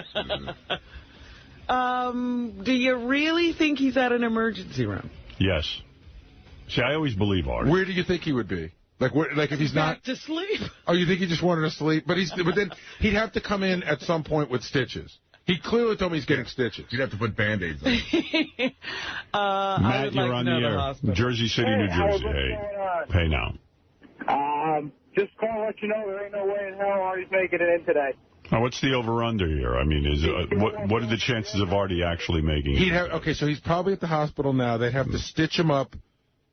If he gets in, I mean, who knows what's in the emergency problem, room. right? But when Artie walks into the emergency room, aren't they going to know it's Artie? Don't they just stop with all the real emergencies? Yeah, what's funny? It's funny, when you go to an emergency room, they have a way of not knowing who anybody... They don't even look up. Bianca, you're on the air in Great Lakes, Ohio. Hey, Howard. Hey. Hey, how you doing? Good. Send Howard 100 News over there at ER right now.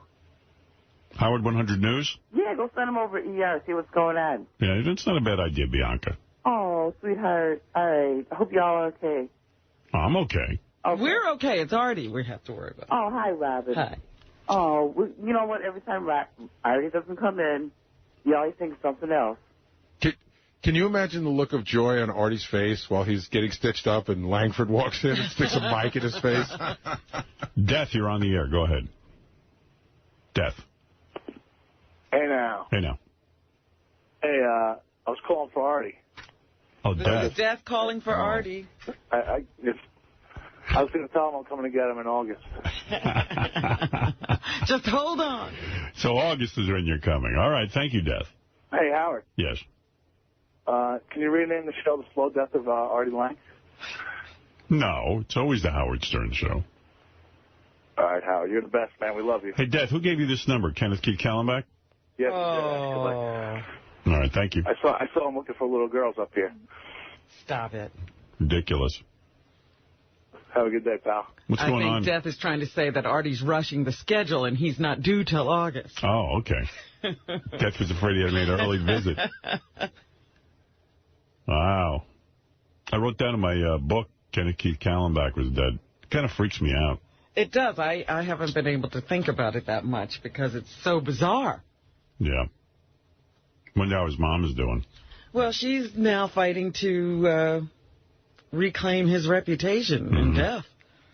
That's a tough thing when you die in the middle of something like that. You never get to figure out the truth. Hey, a miracle occurred. What? David Hinckley wrote a nice article about me in the Daily News. Oh, what did he say? Well, I mean, not overly glowing, but at least it was positive There news. should have been thunder and lightning. Yeah. What? I mean, it was Semi? nicer than anything he ever wrote. I'll read it to you. And then I'll talk to you about Hillary Clinton and why John McCain is going to win the election. But here we go. Well, you haven't been right about much, so I don't mind your predictions. I'll give you my... I've been right about a lot of stuff. Well, Hillary's not going to get the nomination. Well, all right, I was wrong about one thing. You know I'm pretty good at this I'm stuff. just saying in this election you haven't been 100%. Satellite radio. It's a Stern lead space race as satellite's top stars. Satellite radio may be a smaller pond, but there's no doubt about it. Its biggest fish is Howard Stern. According to an Arbitron report on satellite, on listening patterns from October to December of last year, the number of people who listen to Stern at some point during the week is 1.21 million. As people in radio point out, that's about the number that hurt him in New York alone when he was at his peak on commercial radio. On the other hand, his current listeners are paying up to $12.95 a month, which spells out real money after a while. XM Sirius and their listeners have all been in kind of a lull for the last year as they wait to find out if the two services can merge and what that will mean for programming. If the merger is approved as expected, presumably there eventually will be less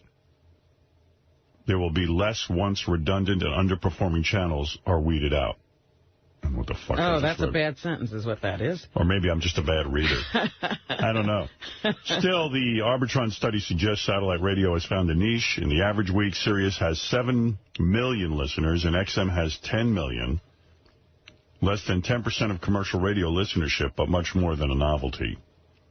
And then they point out the top 10 channels on satellite. Sirius Howard Stern is number 1. Sirius Hits is number 2. Howard 101 is number 3. Wow. You know? Very good. New Country is number 4. Number 5 is Big 80s. Number 6, Octane Metal. Classic Vinyls, number 7. Classic Rewind. And then The Pulse, which I listen to, and Totally 70s is number 10. Other strong performers include the classic country Willie's Place and the 50s on 5 on XM. Each has a comedy channel that's strong. XM Comedy at 413,000. Blue Collar Comedy on Sirius, 291,000. Lifestyle stars don't do as well. Martha Stewart averages 40,000 on Sirius, and Oprah averages 120,000 on XM. But to an extent, those are lost leaders designed to get Madison Avenue's attention with recognizable names. I still say, if those people don't produce, don't perform. Yeah, I mean...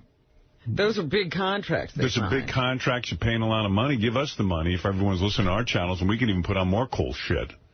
Just keep giving us tons of dough, and we'll keep putting on better and better stuff. I don't know. Opie and Anthony average only 171,000 on XM, perhaps reflecting the fact that they can also be heard for nothing in New York. Well, I don't know what it's reflecting. Yeah, come on. Don't you think if they were heard in New York, that's a great commercial to join them over on satellite? Right. Popular standards, which have almost disappeared from free radio, draw 156,000 on Sirius and 156,000 on XM. Fox News is by far the favorite news channel on both Sirius and XM. Is that right? Yeah. Fox News has a good formula. I watch it. It's such skewed news. Yeah, so what? What news isn't? Well, you have to have a balance. I flip back between that and CNN just to see what's going on. Yeah, to get a different perspective. Yeah, because they'll make you crazy over there. You start warping out. Yeah. You know what? I'll tell you the truth. I didn't talk much about the fact that it was coming down to the wire for Hillary Clinton and Obama. And I guess Hillary Clinton will probably drop out of the race, I guess. Some are saying she won't. She don't think so? No, she's not. Well, it does look like Obama's going to be the nominee, unless Hillary can sort of wrangle some of those super delegates. I think she's hoping for a meltdown on his part, something really major to happen. But my take on this is that we can see that what is happening is young people, new voters, black voters, and I don't know who else makes up Obama's people. Hopeful voters. Hopeful voters. And then you see that a lot of white voters will not vote for Obama. The working class, middle class voters. They seem to be for Hillary Clinton. And when they exit poll them, they've had a choice in the Democratic race for a long time. You don't know what those people will do in the general election. You can't say that's a lock, that they just will not vote for Obama. I think a lot of Democrats don't hate McCain. He's actually one of those guys who all along has been sort of moderate and actually went up against the Republican Party. The Iraq War is the sticking point, and... Well, that's not the only sticking point. Yeah, the economy and everything. But right. I'll tell you what. He had admittedly said, I don't know much about that. I think where Obama's going to fall short, and then we'll see. I mean, they'll have debates and I'll have to decide, but the thing that I think is going to hurt him is, like, in the debates when Hillary Clinton said she would obliterate Iran if they attack Israel or their nuclear program gets too crazy. And Obama said, no, we have to have diplomacy and we have to have this and that and the other thing. And, most Americans feel that, and most experts agree, that diplomacy is never going to tame Iran, that literally the threat of blowing them off the map is the only thing and the only way that they will not attack Israel once they get nuclear weapons. But all of this talk means nothing, Howard. Well, no. Ronald Reagan was very important with talk. He scared the shit out of the Iranians, and they let our hostages go. I do think he Obama... hadn't even gotten into office. We don't know what he did. I do not think... Stop it. I do not think Obama is going to be able to beat John McCain, and that's what I think it's a lock for McCain. You didn't think he could beat Hillary. I didn't. I did not. So, like I said, you always have to have the race. You just can't say what's going to happen. And as they exit poll Hillary Clinton voters, almost 90% are saying they will not vote for Obama. They will vote for McCain. And that will cost him the general election. I don't think that's the statistic, number one. And number two... All right, I made up the 90%. You caught me on that. When it comes down to really, are you going to vote issues Republican or issues Democrat, I hope that people stop and think about the issues and not the person. Yeah, well, we'll see. Because John McCain might be a very nice guy, but I don't know what kind of president he's going to be. Well, you're going to find out, because I'll make my prediction. If Obama gets the nomination, McCain, short of having a stroke because he's 100 years old. Well, that's what I'm thinking of. Like somebody said last night, and I think it was Karl Rove. He said, this has been two guys who've been campaigning for 2 years. Right, you got to be exhausted. And at the end of that 2 years, you're supposed to be able to raise your right hand and take on the most difficult job. Right. It's crazy. He said they're going to both be exhausted. Yeah. And you got a 70-year-old exhausted man or a 40-something-year-old exhausted man. Yeah.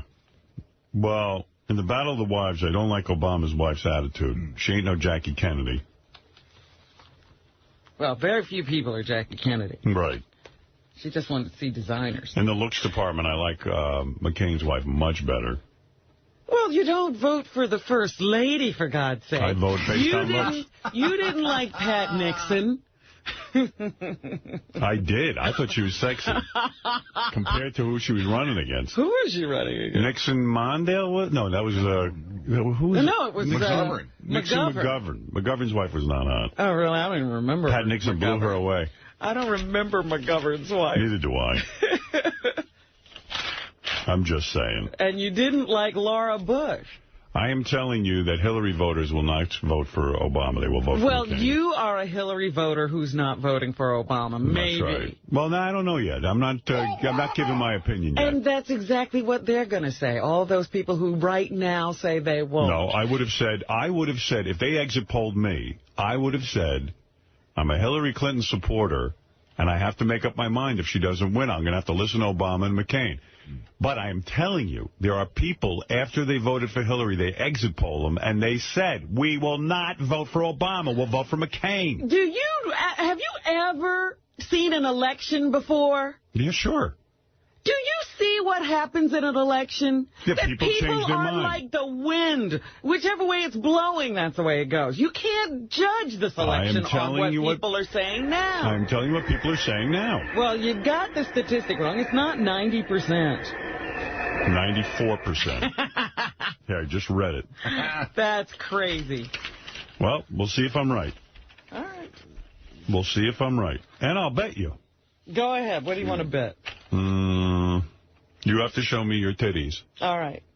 If I win. I'm so sure. With nips and everything. I'm so sure that McCain is not going to win. I'll say yes. Wow. All right. Wow. Good. That's a good bet. And notice I don't have to put up anything. That's the only time I wish McCain would win.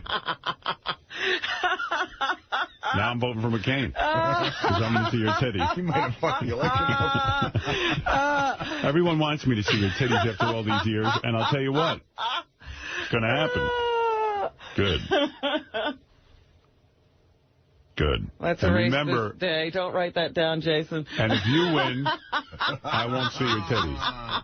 There you go. There's your reward. No, if I win, you show me your penis. You wouldn't even look at it. I would. Would you really? Sure. You want to see it? I want to see it. I want to see if it's what you say. No, penis, penis, penis. I want my penis. You know what? I'm not betting you then. I'm too much of a pussy. I don't want you to see my penis. I really don't. You got nice titties. I don't have a nice penis. Worst happens, you lose. I get to see great titties. And you're going to be like, wow, look at them. You're all proud of them. I'm not so proud. No, you are. Ever since the doctor fixed them and he made them tight, and you told me they were like a 20-year-old titty. Well, that was 20 years ago. Well, then they're big, they're full, and you have nothing to be ashamed of. Yours don't sag or anything, do they? Like, you don't get those big stretch mark lines in them, do you? Of course. They're heavy. Oh, you do? Oh, shit. I don't want to see those. See? They're probably still nice. She's talking them down. She's trying to discourage Do you really have the stretchies on, what do you mean? Do you have, like, big, saggy tits? I don't think so. I have big, pendulous breasts. So you're embarrassed by them? I was before surgery. Yeah, now you like them. They're okay. Right. After surgery, you were straight up, you said, like straight out. No, never. You said they were, like, really firm. No, that was swelling. Do you dim the lights when you make love? Of course. You do? Yeah, me too. I sure There'll do. be no sunshine in this room. Yeah. I'm most self-conscious about my ass because I know it is. I don't know. You've seen my ass. But, it got better since farting. I would have to think. It's better. It is. I think it. I wish you could see it. That I'll show you. All right, if I lose the bet, I'll show you my ass. No. I got to see the penis. Wow. You love the penis. Penis, penis, penis. I want my penis. I was talking to this guy who does interior design. I said, is there a way to just light Beth in bed and keep me out of the light? Pin lighting. And he said, are you serious? I said, yeah. Like, in other words, like, could you put over my bed just lights that would sort of focus on her? Right. And keep, like on Broadway shows, you sometimes see one actor disappears in the light. That's right. I even see on Rock the Cradle, they kept Joe Walsh's face black while everyone around him was white. We've even done it here. Remember when we used to black out Jackie? Yeah, right. Yeah, remember when Jackie, when he signed his contract with E? Because he's a pain in the fucking ass. And we blacked him out and everyone else was lit? Why can't you do that? Where Beth would only be seen in the bed and I would be dark. So he's working on it. He's working on it. That'd be beautiful. Beth made me self-conscious about my ass because she's very self-conscious about hers. When she gets up out of the bed, she, like, angles herself. You said she backs out of the room sometimes. And to me, her ass is perfect. I can't find the flaw. So if she's self-conscious about her ass, you better not ever show her yours. And I said, well, maybe she's doing that in reaction to seeing mine and going, wow. Uh-oh, Robin's going to scare you. That does stitches on a face. Number one, they're very close together. They keep them very clean because that's the way you make sure the scar isn't a large one. I would actually go plastic surgeon, yeah. Yeah. What was that guy who did Jeff's ass? He's a good Jules. No, Dr. He's Jules. a dermatologist. Is he a plastic surgeon? Oh, no, he's a dermatologist. You don't want your face looking like an ass. Thank you. You know, when Robin isn't doing the news, she's consulting Artie on his stitches. I'm going to get right to you, Robin. I hear what you're saying. I think that's good advice for Artie, but we must get to news or else I'm going to have to leave. All right. Believe it or not, I do have an appointment today. Normally I don't, but I need to take care of myself as much like Artie does. You have to do your ablutions? I have to do ablutions. Go ahead, Robin, please. Yeah, maybe Artie should go to Dr. Baker or something. Somebody. Yeah. She's your favorite black with a killer rack. Give it up for Robin Quivers. Nice. All right, Robin, what's in the news? Well, did you see that thing in the paper today about the weather woman who had a partner who was sexually harassing her? She just won her case with the Weather Channel. Yeah, she was an anchor woman on the Weather Channel or something, and yeah, they were co-hosts. They worked together. And what did he say to her? He said something provocative. Why not? Would you lick my swizzle stick? What a douchebag. Would you lick my swizzle stick? How is that sexual? Yeah. Well, it all depends on what he means by swizzle stick. And by the way, when you refer to your penis as a swizzle stick, like a swizzle stick is curlicued. It almost looks like a pig's tail. It's skinny. Like, that's not the best advertisement for your penis. It's creepy times like a billion. Yeah. So, wow. She claimed that he was constantly sexually harassing her. That wasn't the only thing. Always asking Would you lick about my her swizzle stick? What a douchebag. Jesus. What a fucking douchebag. I wonder if this guy is still on the station. Gee, I can't believe she didn't want him. How good looking do you have to be to get away with that line? You'd have to be like Brad Pitt. Girls would think that was charming. Maybe John Hine could get away with that line. You know, that's how John Hine got 80 blowjobs. Lady Magnet. Lick my swizzle stick. We got to get into that more tomorrow in the first hour. We will. That's astonishing. Yeah, I would spend about an hour on that if I had time right now. He's writing down names. He's the man. Yeah. Derek Jeter is the man. Mm. They say that Maxim is coming up with its Hot 100 list, and they say Derek Jeter has had, He hasn't even had 80 blowjobs. No, I mean, those are Derek Jeter-type numbers, but they say he's had about 8 of the top 10 or something. Well. He's had Jessica Biel, Scarlett Johansson, Mariah Carey, Vanessa Minnillo. All you asshole girls who keep Gabrielle spreading... Union and Jessica Alba. All you girls who keep spreading for Derek Jeter, don't you realize he's never going to marry any of you? He's got too much great pussy. And think about, those are just the ones we know about because they're famous. Right. I guarantee those chicks aren't even in his top 10 hottest chicks. Right. You know, fucking... Oh. Yeah, so he's getting women on the hot list. Mm. And will continue to, I imagine. Even I want to be Derek Jeter.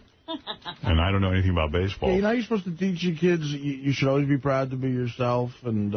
Be proud to be Derek Jeter. No, I'd rather be Derek Jeter. How do you I'd rather my kid be Derek Jeter. Born Derek Jeter. That's the question. Irish John, you're on the air. Hey, Howard, I wanted to ask Antonio another follow-up question.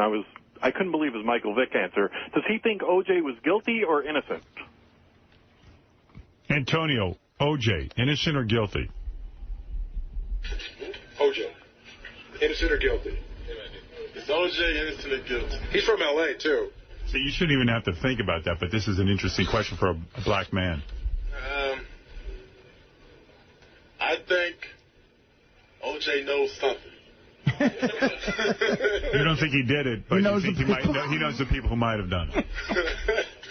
I think he knows something. That's what I'm going to say. I think he knows something. But do you think he should have been acquitted? Do you think he was there when the murder happened? No, he was not there. You're insane. Oh, my God. But on behalf of my nephew, James Smith, I'd like to thank the Giants for winning the Super Bowl. There you go. Thank you. So you think he was close enough to where some blood spurted on him, though? Like maybe... He was walking by when it You know what? You're not Hispanic. You really are black. You gave the right answer. I just think I think he just knows a little bit more than what everybody thinks he knows. No, we think he knows everything. Yeah. I think he can tell you exactly how it happened. Let's put it this way. We think he could track down the killer inside of a second. We think the only subject he's 100% sure on is the murder of those two people. Well, we need that book to come out first, and then we'll know everything. Right. We need the O.J. book. If I did it, if I would have done it. We need that book that needs to come out. It'll tell all. All right. Did you go over where Antonio went to college? I'm just curious. Let me put it this way, Antonio. I think O.J. could give a full description of the guy who killed those two people. Well, I hope that he doesn't decide to ever tell somebody down. Right. All right. Well, listen, he's a football player, fellow football player. I guess, yeah, that fraternity of football That's right. players. They're sticking together. O.J. played 50 years. If Artie killed someone, I would have to go. I don't know. Artie is that type of guy. Thanks, man. There you go. All right, Robin. Women are catching up with men in alcoholism. Oh, good. That's good. Women born between Means we'll be getting laid more. 1954 and 1963 are more apt to imbibe, and those who drank had a higher risk of alcoholism than those born between 1944 and 1953. I know guys who don't even waste time with women who aren't alcoholics. They look for them. They do. Seek them out. I want a girl, like, slurring her words almost in a blackout. They are freer to engage in a range of behaviors, and the behaviors probably would have included excessive drinking and alcohol problems. Well, the reason all those women are starting to drink more is they're all turning 50. They can't deal with it anymore. What women? You said the ones born in 54 are starting to drink more. I said between 54 and 63. Mm-hmm. They're older now. They can't deal. Yeah. They can't deal with it. Okay. If you were breastfed longer, you'd probably have an IQ that was 7.5 points higher. Really? That's what some new study shows. Increased breastfeeding during the first months of life appears to raise a child's verbal IQ, according to a study of nearly 14,000 children. It's such a burn, because then my IQ would be up to 100 if I knew my mother breastfed me. You got breastfed not at all? Not at all. Now my mother goes, oh, women my generation didn't know from that. I only wish I had breastfed you. She's got regrets. Kavika, you're in the NFL? Yeah. This is Kavika Mitchell, right? Yes. What team you on? I just signed. I was in New York last year with the Giants, and I just signed with the Buffalo Bills. Oh. Kavika Mitchell. Welcome. How you doing? I'm doing great. What do you want to say? I'm trying to talk some trash to my friend Antonio. Oh, really? What do you want to say to him? Antonio, you know this guy? You must. He's on your way. Here comes Antonio. I'll go get him, Kavika. All right. Kavika, here's one of your former teammates. He's now with Buffalo. Kavika Mitchell. I think I know that guy a little bit. You know him a little bit, huh? I know that guy. What's going on up there in Buffalo? Not too much, man. I've just been trying to get in touch with one of my old friends, but he's a little bit hard to reach. So you ain't called me, buddy. My phone is in my pocket. It ain't rung yet. Are you saying he's not taking your calls anymore now that you're a Buffalo Bill? Listen, Robin, he's big time in me, man. No. This guy just signed a $17 million deal. Oh, fresh. Nice. He's fresh. He's got some new money in the bank. Now he doesn't want to know you. No, he doesn't call me. I asked him to come to my wedding. The guy don't return my calls. Nothing. Now he's calling you because you're on the radio. Yeah, now, I don't know what he's doing at this early in the morning. He should be working out. Hey, Kavika, what do you make of Antonio interning for me? I think it's excellent, man. You know, he needs to think about what he's going to do after football. You know, he's a smart guy, so he can venture into anything he wants to do. And Kavika, what do you think of Antonio telling us he has at least 10 inches of penis? You've seen his penis. Is it true or is it a lie? I've never seen his penis. Sure you have. What are you talking about? Nah, never. Kavika. I try to tell him we don't get down like that in the locker room. Oh, bullshit. You guys see each other's penis?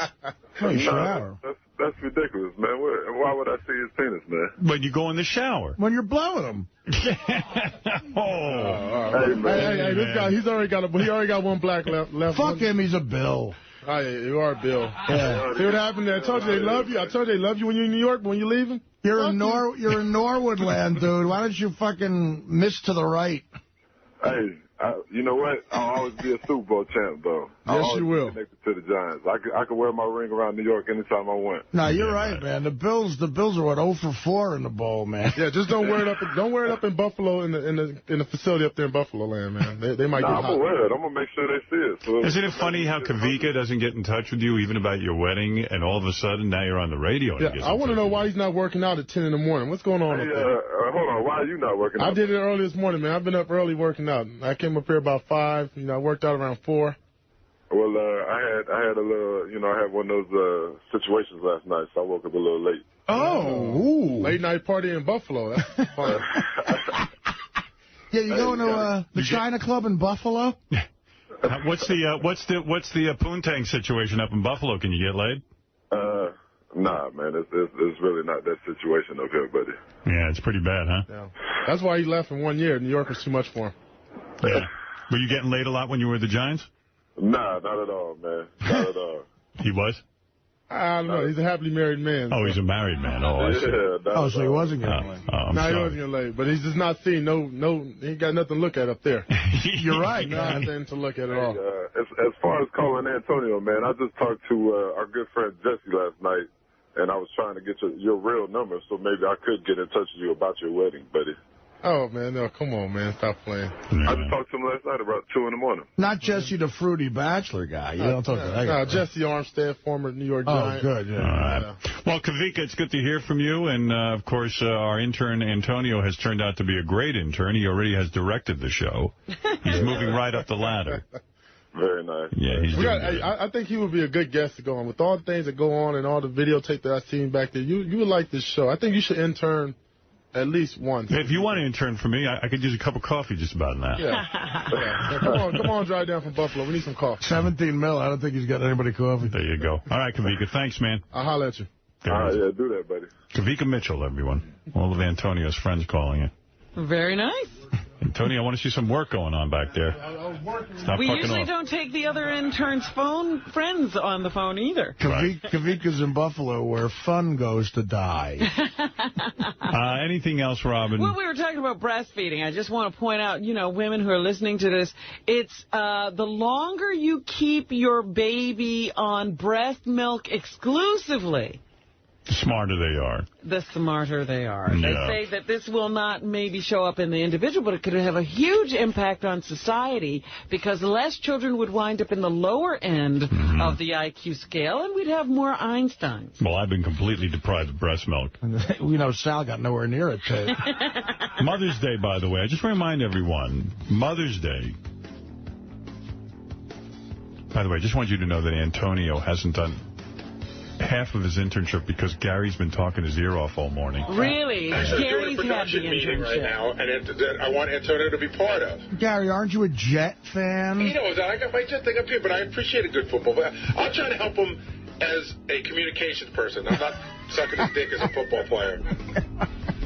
Mother's Day is one day of the year that it really is all about Mom. Remember Namath predicted they'd win? I'll tell you, 1969. Gary loves to talk. He's going to go running out of here like on the Munsters, you know? How often does Gary get a giant to torture? Yeah. God wants to see how it works. You're an intern, so you have to listen to all my stories. Okay. Next time I'll let him sit with JD for the whole morning. Probably be a lot happier. I coach Little League. I think I could translate some of your skills. I understand. You play Pop Warner. So do that.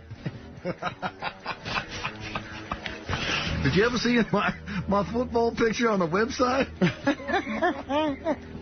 This is why I come into work. It's so much fun. Give your mom the best gift you've ever given and really make her feel special and appreciated. Send her a handmade Vermont teddy bear. They have just about any bear you can think of, and each bear is handmade in Vermont to be one of a kind, just like your mom. Sending a beargram is so much more personal, original, and creative than flowers, and every Vermont teddy bear is guaranteed for life. I wonder if they make a bear that's like a get-out-of-my-ass bear. My brother's a tub of lard bear. Bear counselors are ready to take your call right now at 1-800-829-BEAR, or you can shop online at VermontTeddyBear.com. Check out the Supermom Bear and tell Mom she's your hero, or tell her she definitely gets your vote with the new Mom for President Bear, holding an apple pie. They even have a pregnancy bear for moms to be. Mom only gets one day of the year, that's all. That's it. This is it for her. So this Mother's Day, give her the gift she'll love forever. She deserves a Vermont teddy bear. Overnight delivery to her home or office is guaranteed. So call 1-800-829-BEAR or shop online at VermontTeddyBear.com. That's 1-800-829-BEAR. Okay, let's get right back to news because I vowed today that I'd be off the air by 10 o'clock. Yes. And I blew it. You blew it? I did. Oh, well. You really blew it. I really blew it. All right. Britney Spears made up some room in court yesterday. She's going to get more time with her children after appearing in court. Because she's so stable now. Looking rather, stable since her father took over her life. Someone better put those kids in that Iron Man outfit in the movie. I see you've lost some weight, Brittany, and, you're on a TV show now. Okay, you can be with the kids. Yeah, clearly you're fine. Right. Kevin Federline still has custody, but Brittany will get to see her kids. What a disgrace Britney Spears is. She can't get custody of her own kids. A mother can't get... I mean, you imagine what kind of mother she is? And not get custody from, not like some sort of respectable... She can't get custody from an out-of-work... background dancer. It's crazy. What else you got there, Robin? Well, yesterday was a big primary day. Once again, Barack Obama and Hillary Clinton splitting. She won Indiana. He won North Carolina. He won by a large margin. She won by a slim margin. And so now Barack Obama is within 200 delegates of getting locking in the Democratic nomination, and they, I think, are 271 delegates available in the primaries that are still to be contested. So here's Senator Barack Obama in his victory speech last night. What North Carolina decided is that the only game that needs changing is the one in Washington, D.C.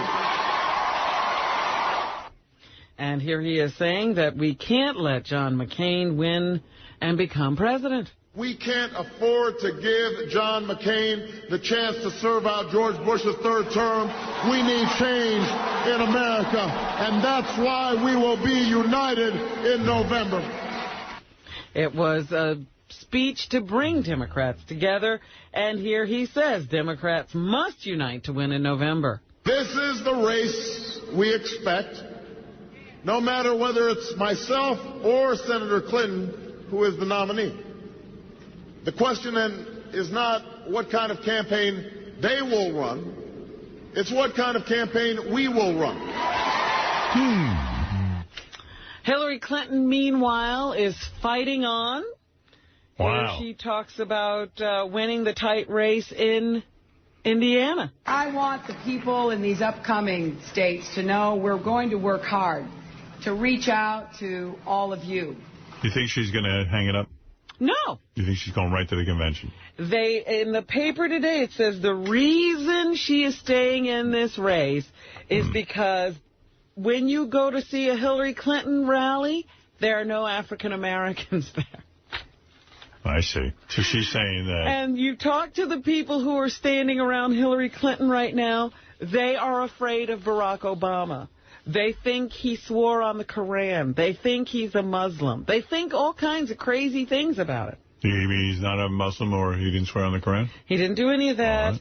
They also think he's not even pro-American. Because he doesn't wear... One thing I love about Barack Obama, he doesn't wear that stupid lapel pin. The flag pin. Because people who run around with these bumper stickers, like support our troops and stuff, they think they're doing something. You want to support the troops, get your fucking ass over there and start fighting. Yeah, get behind them. Get over there. And support the troops with a ribbon.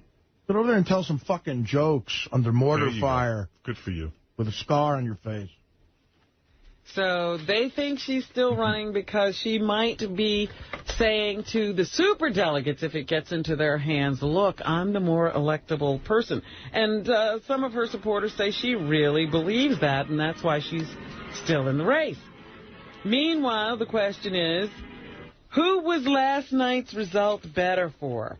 Was it a good night for Hillary, or was it a good night for Barack Obama? Well, they're saying it's a good night for Barack Obama because she needed like some kind of weird landslide kind of victory and didn't get it. So he's statistically ahead and will go to the convention ahead, and the superdelegates will not defect and go over to Hillary.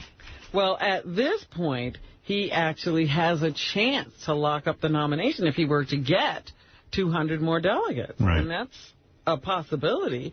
Here's a political science professor, Matt Burrito, from the University... Burrito. He probably says Matt Burrito, but I think it's Burrito.